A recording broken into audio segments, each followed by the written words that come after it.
Hello, my name is Calvin Yaston, and today I've put together a presentation on Excel tables and formulas.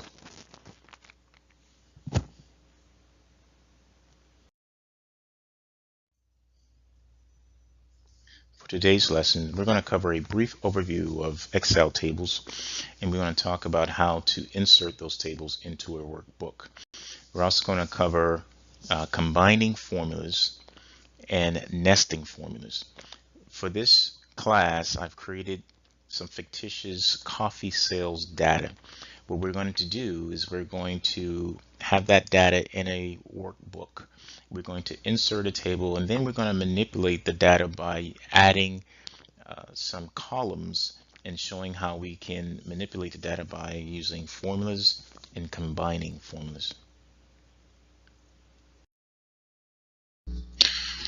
Excel tables are similar to pivot charts or pivot tables in that they both can sort, filter, and subtotal.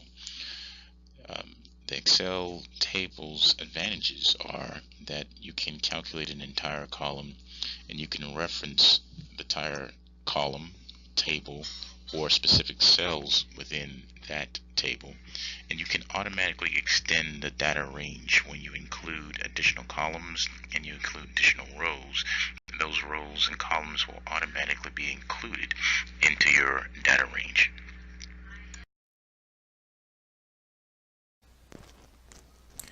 In this example, we've included a table into Excel.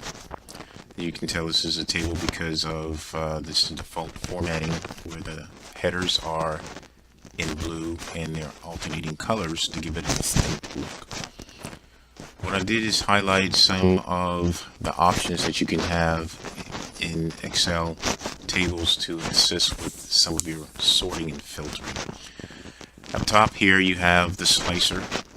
When you select this button, the slicer filter, it gives you the options to filter by categories. So you can do multiple selections or you can delete your filter options. You also have the filter options along your headers. And just like a pivot table, if you're familiar with it, you can select multiple options from your multiple tables or your fields. At the bottom of the table, we can see that we have some subtotaling options. In order to get that to appear, we have to go into the Design tab and click Total Rows. Once we select the total row, then we have the options that we have to summarize the data. This cell here has a count of the number of records in the table, which is 100. And if you notice that once you select this option to sum the total amount of sales, we automatically have a formula that basically tabulates and calculates that selected field here, which is a subtotal of 109 total amount.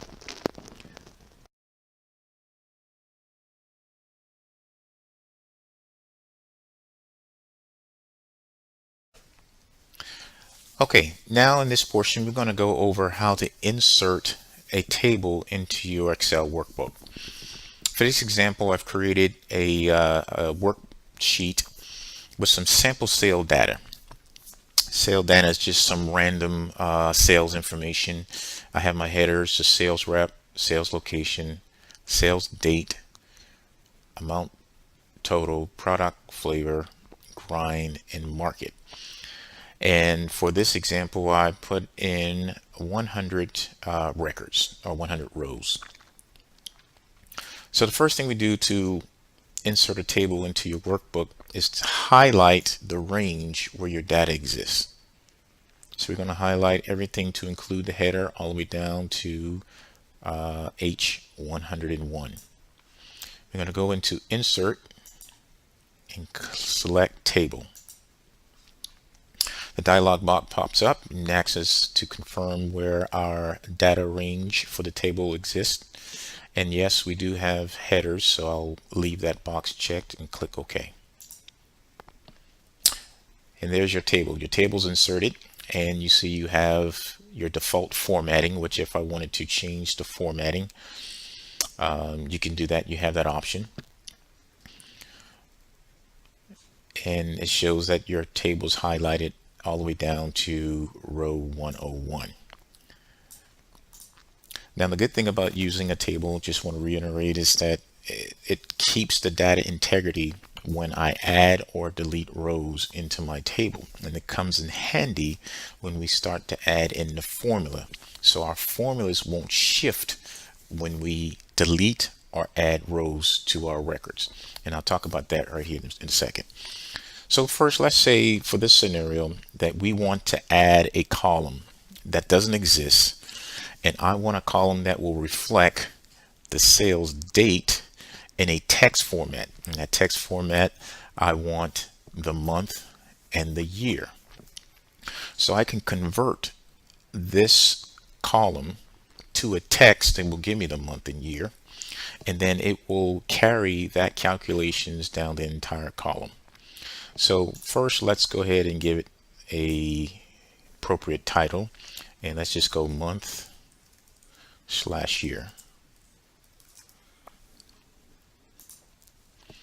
Once we add that column or that cell next or adjacent to the table, it automatically includes that range into the table. So for example, let me show you how I was referring to when we talk about carrying that data throughout the column. So if I were to say equal and I wanted to show sales location, and I just want to replicate that right here where it says at.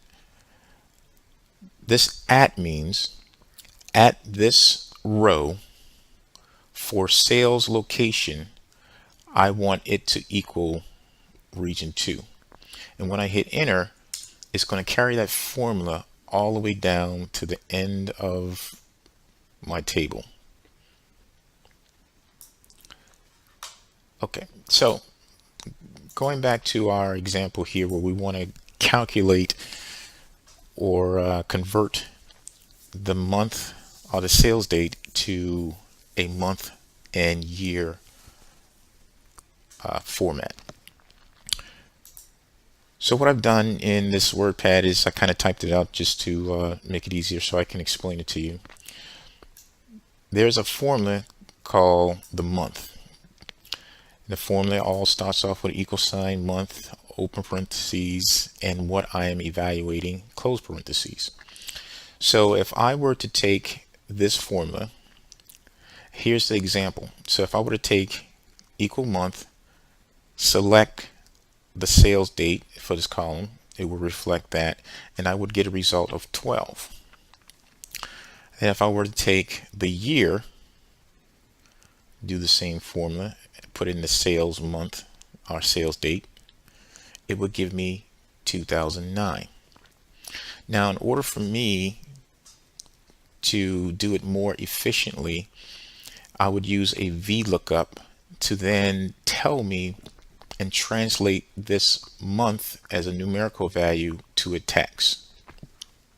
So what I did in the spreadsheet is I created two columns, one that will give me the number of the month and one that will give me a text month. So I will again convert this to a table. Yes. So when I use the VLOOKUP, it will help me maintain my data integrity as rows are added and deleted. The formula won't shift and it will accurately retrieve the text month that I'm looking for. So let's go back to our example here for the VLOOKUP. The VLOOKUP is a way to retrieve data from a particular location in your spreadsheet and return the value that you're looking for. So when I use the VLOOKUP, the argument is look at what value. So I'm going to ask the computer, the value that I want to look up is going to be the month.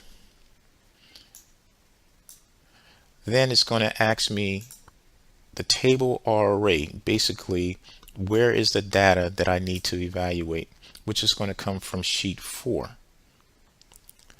And it's going to ask me of that table array, what column do I want the data or the result to come from? And the range lookup is a true or false. True means that I want something that's close to what I'm evaluating. False means I need an exact match. So here's the example of what combining these two formulas would look like. So I have the VLOOKUP, I have the month. It's going to return that month as an integer. So that's the value that I want it to look up in the table. The table is going to be table 6, which is the table that I created on sheet 4, and pull the information from column 2. Let me just pull this up for you. We're going to pull the information from column 2, and then false, I want an exact match. And then I'm going to combine that with the and sign. I use the quotation marks here to put a space between the two results. And then now I'm going to take the year from that string value and just provide me with 2009. So this is what the result will look like.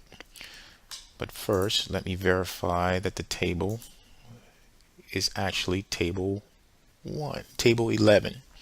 So let me fix my formula just to make sure that it is reflected correctly. Table 11. So I'm going to cut and paste that formula into this cell, and it will calculate the entire column for me. So let's do that. Copy and paste.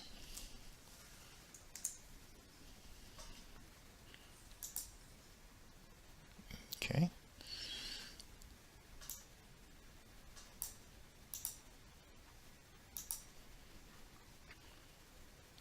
So let's fix our formula here.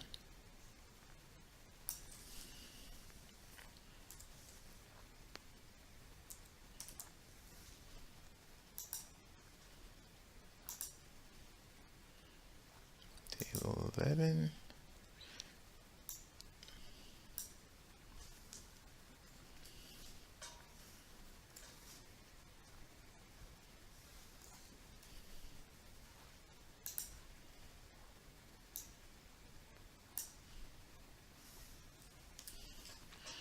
We want index column 2.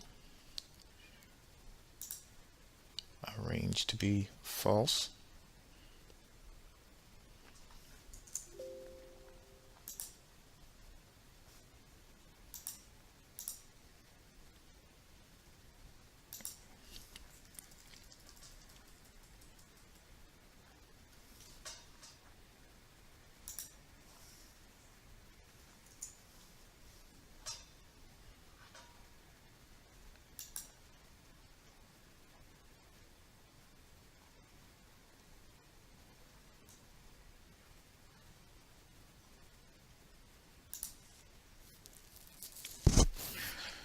Okay, now that I have the formula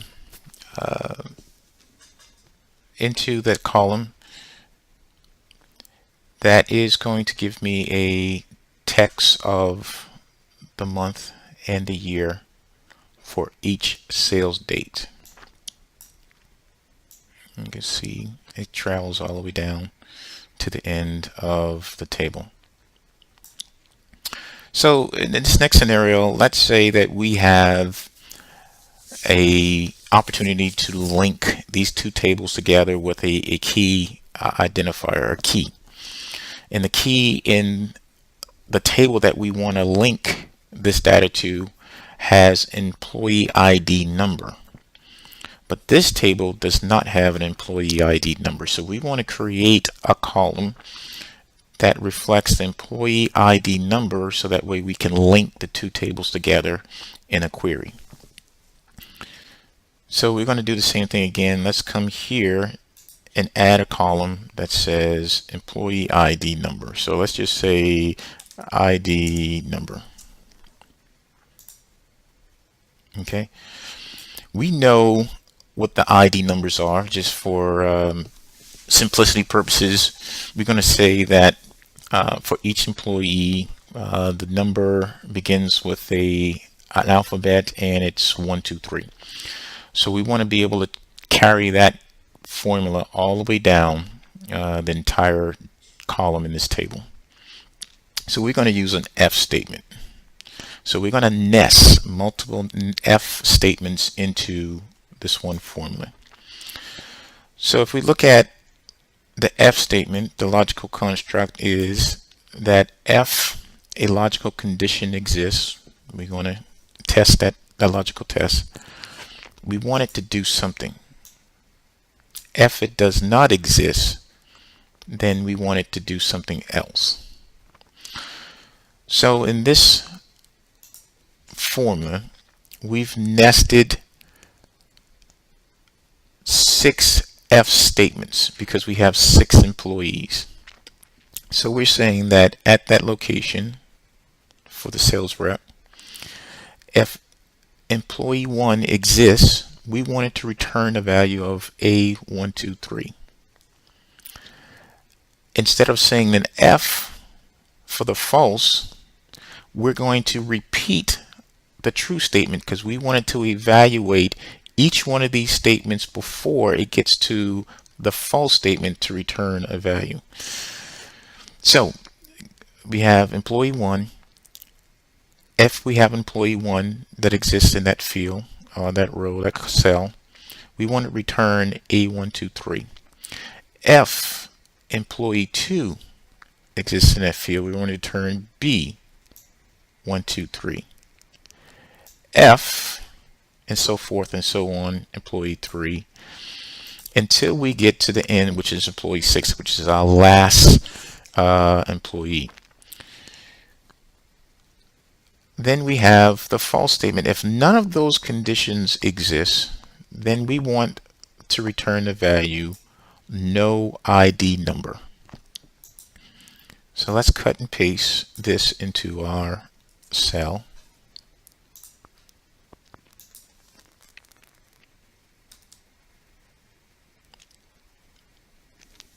And there it is. So the employee ID number, which corresponds with the employee, the sales rep. So now if we go to link these two tables together with a query, we have a key that will match in each table. So now we can create a query.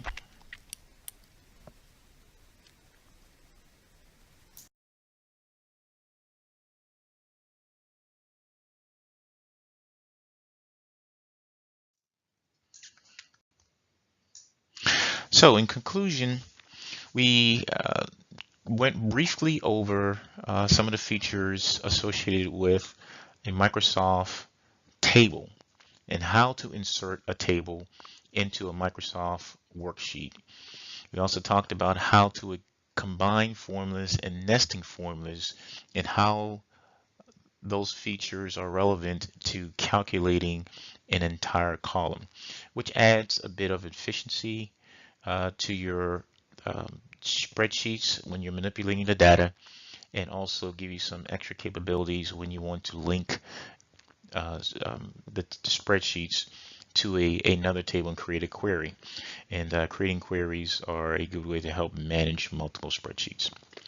Okay, I hope this has been useful to you, and go out and try to practice and have some fun.